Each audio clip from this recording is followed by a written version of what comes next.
ఇది పేడ అండి. ఈ పేడని ఒక తీసుకొచ్చేసి అందులో డంప్ చేస్తామండి. ఆ పేడ మొత్తం తీసుకొచ్చి ఒక 6 నెలల ముందుగా అందులో డంప్ చేసుకుంటాం. ఘనజీవంతో అండి. అంతే ఇందులో అన్ని మిక్స్ అవుతాయండి.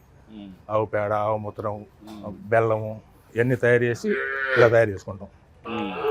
అదే ఆవు మూత్రం. ఆవు మూత్రం ఎన్నాళ్ళు నిలవ ఉంటే అంత తాజాదనం వచ్చింది.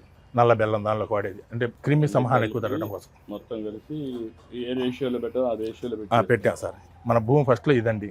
అంటే చౌడు భూమి, ఇక్కడ అంతా కూడా అంత చౌడు భూమి, అసలు మొక్కలు మలిచే భూమి కాదు ఇది. ఈ విధంగా తయారైందండి. అన్ని వాడటం వల్ల 4 ఏళ్లలో మంచి పోషకాలు కలిగినటువంటి సారవంతమైన నేల తయారైంది. తగ్గిందా?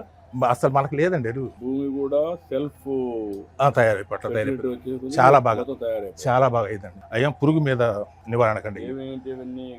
ఇది కానిక విత్తనాలండి, వేప విత్తనాలు, సీతాఫల విత్తనాలు ఇవన్నీ కొనుక్కొచ్చేసి మెత్తగా దంచేసుకొని ఒక 2 రోజులు నీళ్ళలో పోయేస్తే అందులో ఉండబడేటువంటి చేదు ఏదైతే ఉందో నీళ్ళలో దిగిపోతుంది. దాన్ని స్ప్రే చేస్తాం మనం నీళ్ళలో కలిపేసి.